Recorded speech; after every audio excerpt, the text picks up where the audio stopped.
Good evening, my dear friend.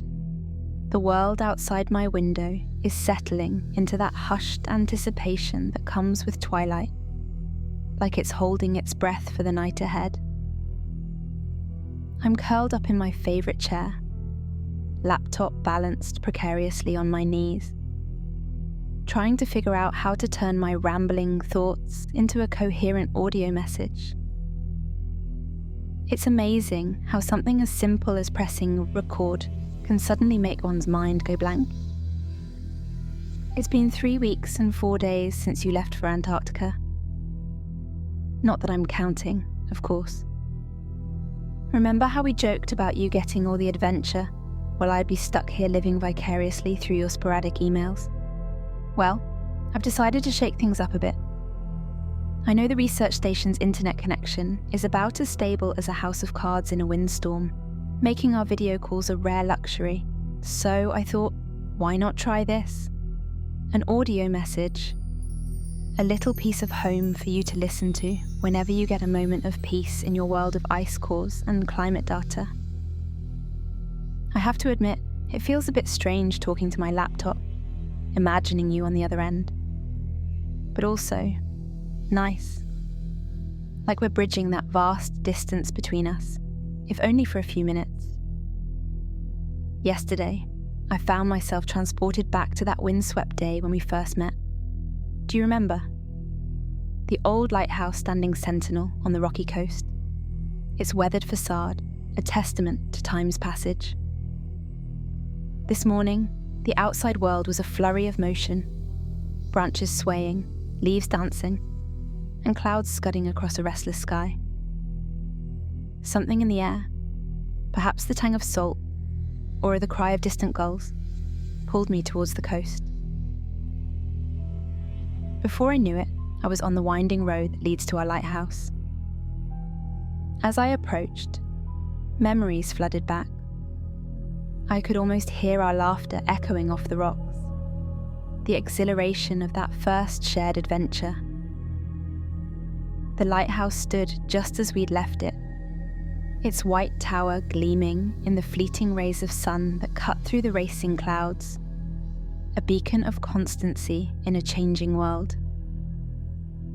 Standing there, I could almost feel the weight of untold stories pressing against those old stones, begging to be brought into the light.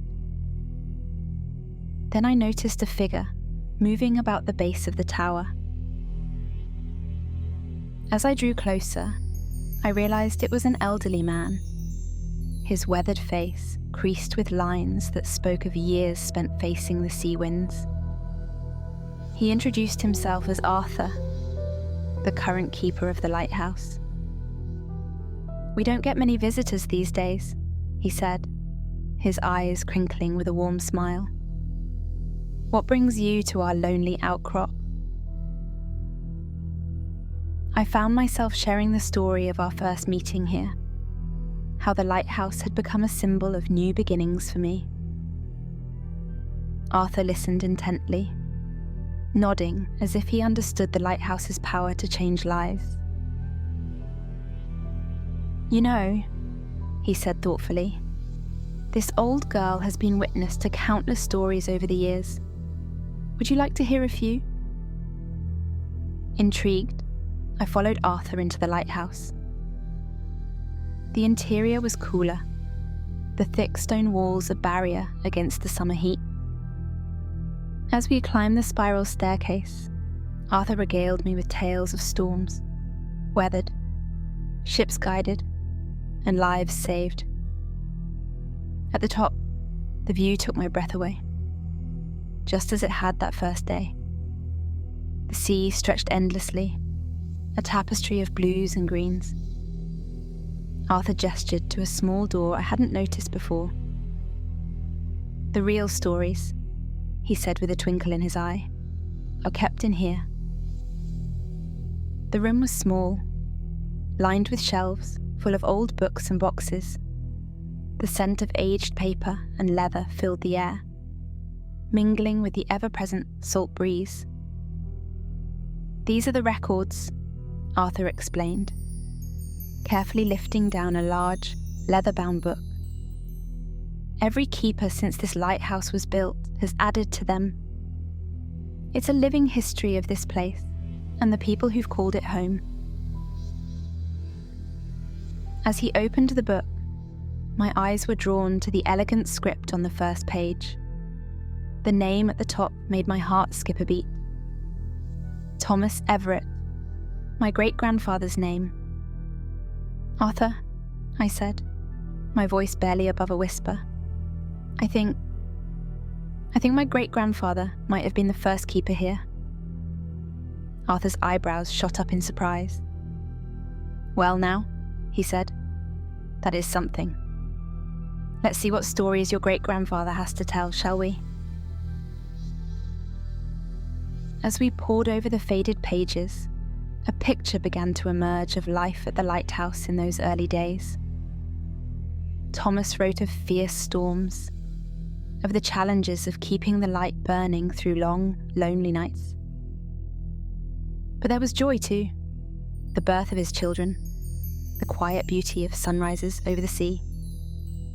Then I saw it, a detail that made my heart leap. In an entry dated June 15th, 1923, Thomas had written, "Today, my beloved Evelyn gave birth to our first child, a daughter. We've named her Rose, after the wild roses that grow along the cliffs. Evelyn, that was my great-grandmother's name, and Rose was my grandmother. It was undeniable proof of my family's connection to this place." "Arthur," I exclaimed, pointing to the entry. "These are my great-grandparents and my grandmother. I can't believe it."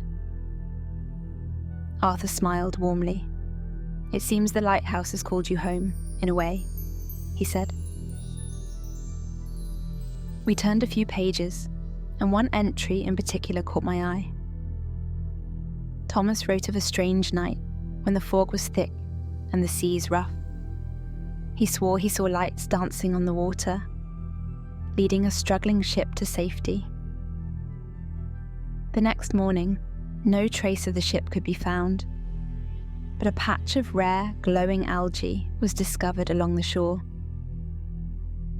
As I read, I couldn't help but think of our own adventure here, of the magic we'd felt in this place.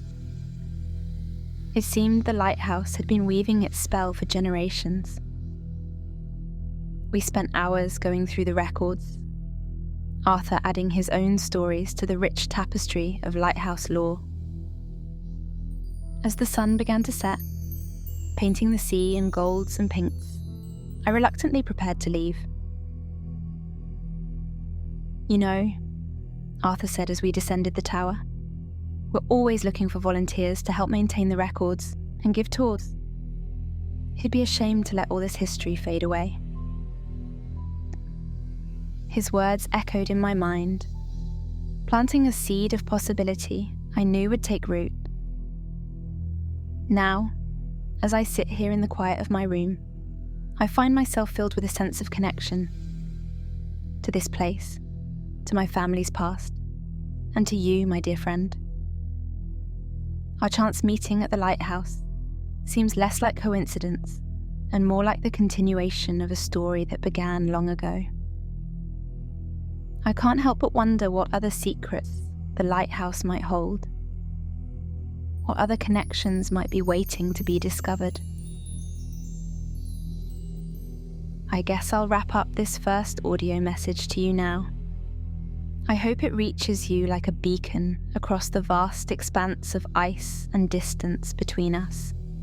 Maybe, as you listen to this in your research station surrounded by ice and snow, you'll close your eyes and hear the crash of waves against the rocky shore. Feel the salt spray on your face and see the sweeping beam of our lighthouse cutting through the darkness. And maybe this little slice of home will bring you comfort during those long Antarctic nights. Know that each evening, as I sit here recording these messages, I'll be thinking of you, my friend, my confidant, my fellow seeker of stories. I hope you find comfort in the knowledge that some places and some friendships stand strong against the tests of time. Sweet dreams, and may the lighthouse continue to be a beacon of warmth and wonder in both our lives.